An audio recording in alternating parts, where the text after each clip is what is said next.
আইজ অটোলা যাবেন 2 নম্বর সেক্টর। কি রে, কথা কি কানে যায় না? হ্যাঁ, কে জিজ্ঞেস করতেছে? যাবে 2 নম্বর সেক্টর? ও মাই গড, আমি কাকে দেখতে পাচ্ছি? আলিফ। শেষ পর্যন্ত আমি যে তোমাকে এইভাবে দেখবো এটা তো আমি কল্পনাই করিনি। বাই দ্য ওয়ে, তো কেমন আছো তুমি? মুনা, আমি ভালো আছি। তোমার কি অবস্থা, কেমন আছো? আমি তো বেশ ভালো আছি। দেখতে তো পাচ্ছ যে আমি কতখানি ভালো আছি। বাট তোমাকে দেখে কেন জানি মনে হচ্ছে তুমি বেশি একটু ভালো নাই, মানে তোমার অবস্থা বেশ খারাপ। সরি, খারাপ মানে বুঝলাম না। ম্যাম, আপনি অটোলাকে চেনেন? ও হ্যাঁ, তোমাকে বলতেছি, অ্যাকচুয়ালি যে দাঁড়িয়ে আছে আমাদের সামনে সে আমার এক্স বয়ফ্রেন্ড ছিল। থ্যাংক গড ম্যাম যে আপনি বললেন এটা আপনার এক্স বয়ফ্রেন্ড ছিল। আপনি যদি বলতেন যে এটা আপনার প্রেজেন্ট বয়ফ্রেন্ড তাহলে আমি তো আপনার সাথে কাজই করতাম না। এক্স্যাক্টলি মিস নদী, আপনি ঠিক কথাই বলেছেন। এখন যদি ও আমার বয়ফ্রেন্ড থাকতো বা আমাদের রিলেশন থাকতো তাহলে তো আমি এই পজিশনে কোনো আসতেই পারতাম না। ইভেন আমার সাথে যে আপনাদের মতো মানুষ বা হায়ার সোসাইটির মানুষজন তো মেলামেশাই করতো না, আমার সাথে তো কেউ কাজই করতো না।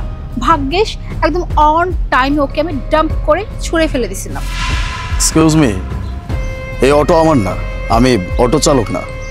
কি কিছুই না? হ্যাঁ, মানে কি কিছুই না? এখন এটাও বলবে যে না, যেটা মনে করতে সেটা এমন না তেমন না। আমি সাফ সাফ দেখতে পাচ্ছি তুমি এখন অটোর সামনে দাঁড়িয়ে আছো, তার মানে তুমি এখন অটো চালাচ্ছ। আলিফ, সিরিয়াসলি, এটা তো তুমি একটা চাইলে একটা ছোটো মুদি দোকানও দিতে পারতে না? তাও তো অ্যাটলিস্ট বলতে পারতে যে আমি ব্যবসা করি। শেষমেশ কিনা অটো চালাচ্ছ, এটাও দেখতে হলো। তো ভালো কথা, অটো যেহেতু চালাচ্ছ এরকম শার্ট প্যান্ট দামের জুতা এসব পরে অটো চালাচ্ছ কেন? জানো না অটোওয়ালারা কিভাবে থাকে? আরে তোমার কি মাথা ঠিক আছে? আমি তো বলতেছি এই অটো আমার না, আমি অটো চালাই না, আমি অটো চালক না। হয়েছে, এত ভনিতা করার কোনো দরকার নেই। নিজের অটো এটা প্রকাশ করতে সমস্যা কোথায়? কি ভাবছে প্রকাশ করলে তোমার দাম কমে যাবে? আরে তোমার দাম আছে নাকি? তোমার দাম কমবে কি করে? শুধু শুধু এসব নাটক করার কোনো দরকার নেই। আমি খুব ভালো করেই জানি যে এই অটো তোমার, এই অটো তুমিই চালাও। এক কথা বারবার কেন বলতে হচ্ছে? বলতেছি এই অটো আমার না, আমি অটো চালক না। দেখেছেন ম্যাম, এই অটোটাও নাকি উনার না, মানে একটা অটো কেনারও সামর্থ্য নাই। কি বলবো, মানে আমি জাস্ট মাথায় নিতে পারতেছি না। এতক্ষণ তো ভেবেছিলাম তাও সামনে একটা অটোর মালিক, কিন্তু এখন তুমি বলতেছি অটোও নাকি তোমার না, মানে একটা অটো কেনারও সামর্থ্য তোমার নাই। থ্যাংক গড তোমাকে আমি ওই সময় ছেড়ে দিয়েছিলাম। যদি আমি তোমার ভালোবাসায় মগ্ন হয়ে বা তোমার প্রতি ইমোশনাল অ্যাটাচমেন্ট হচ্ছে তোমার সাথে থেকে যেতাম, তাহলে এখন আমার কি করতে হইতো? এই অটোওয়ালার বউ হয়ে সবার সামনে ঘুরঘুর করতে হইতো। আর আমাকে সবাই কি বলতো? ওই যে দেখ কে যাচ্ছে, অটোওয়ালার বউ। বাট এখন তুমি জানো আমার পরিচয় কি? আমি একটা কোম্পানির ম্যানেজার। হ্যাঁ, অনেক ভালো একটা পজিশনে আছি। আর আজকে না আমি একটা কোম্পানির সাথে একটা ডিল করতে যাচ্ছি। আচ্ছা, বেশ ভালো। তা তুমি কোন কোম্পানিতে যাচ্ছ ডিল করতে? সেটা তোমাকে বলার কোনো প্রয়োজন নেই, বিকজ তুমি সব কোম্পানির নামও শুনতে পারবে না। শুধু শুধু জিজ্ঞেস করে না নিজের মানটা আর নষ্ট করো না। হ্যাঁ স্যার, কই যাবেন? উঠেন, চলেন। ম্যাডাম, আপনারা কই যাবেন? বসেন। 2 নম্বর sector, Chowdhury group of company. ও, তার মানে তুমি ওই কোম্পানিতে যাচ্ছ? মানে ওই যে চৌধুরী গ্রুপ অফ কোম্পানি? আচ্ছা, তার মানে এই কোম্পানিতে কি ক্যারানির চাকরির জন্য যাওয়া হচ্ছে, তাই না? অবশ্য তুমি এটার জন্যই ডিজার্ভ করো, সামান্য একটা ক্যারানি হওয়ার যোগ্যতা রাখো। যাই হোক, যাও ওখানে গিয়ে চাকরিটা নিয়ে নাও। আর ওই স্যারের সাথে আজকে যদি আমার ডিলটা ফাইনাল হয়ে যায় না, তারপরে কিন্তু আমাকে ম্যাডাম বলে ডাকতে হবে। I am sorry to say যে তোমাকে আমার ম্যাডাম বলার কোনো প্রয়োজন পড়বে না, কারণ যে ডিলটা তুমি করতে যাচ্ছ সেটা হবেই না। এই, তুমি বলার কে যে ডিলটা ফাইনাল হচ্ছে না?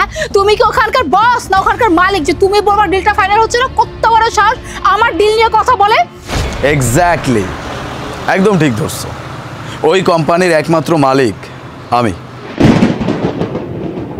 ও বাবা, কি তার মানে তুমি ওই গ্রুপ অফ কোম্পানির মালিক? দেখো না প্লিজ, তুমি এতক্ষণ আমার কথা কিছু মনে করো না। আর এই ডিলটা নিয়ে কিছু করো না। এই ডিলটা আমার স্যার আমার উপরে দিয়েছে, অনেক দায়িত্ব দিয়েছে। এই ডিলটা যদি আমি না নিয়ে যেতে পারি তাহলে আমার চাকরিটা চলে যাবে। প্লিজ এই ডিলটা ক্যান্সেল করো না। মুনা, তুমি আমার পদবি মানে আমাদের বংশের যে উপাধি এটা হয়তো ভুলে গেছো। চৌধুরী, চৌধুরী গ্রুপ অফ কোম্পানির একমাত্র মালিক আমি। বাই দ্য ওয়ে, আমি না তোমাকে দেখে বেশ খুশি হয়েছিলাম। অনেক দিন পর তোমাকে দেখছি, ভাবছিলাম যে তুমি হয়তো একটু হইলেও চেঞ্জ হইছো। নো চেঞ্জ, তোমার ভিতরে কোনো পরিবর্তনই আসে নাই।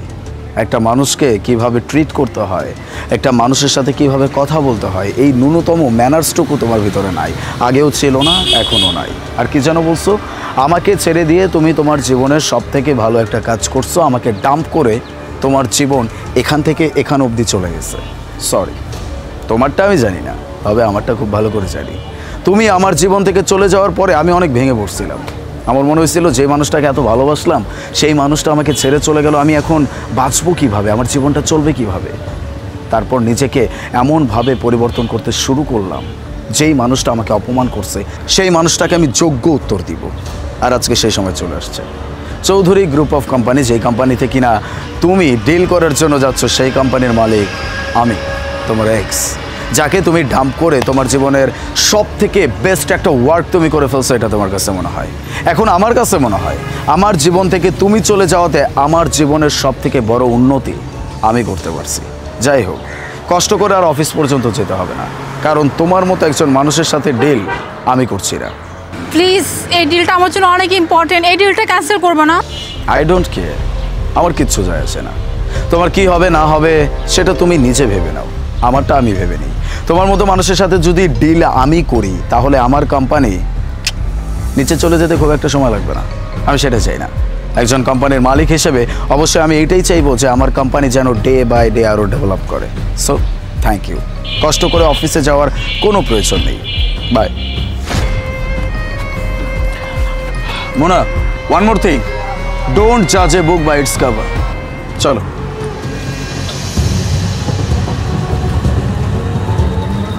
শিট, আমার ডিলটাই চলে গেল।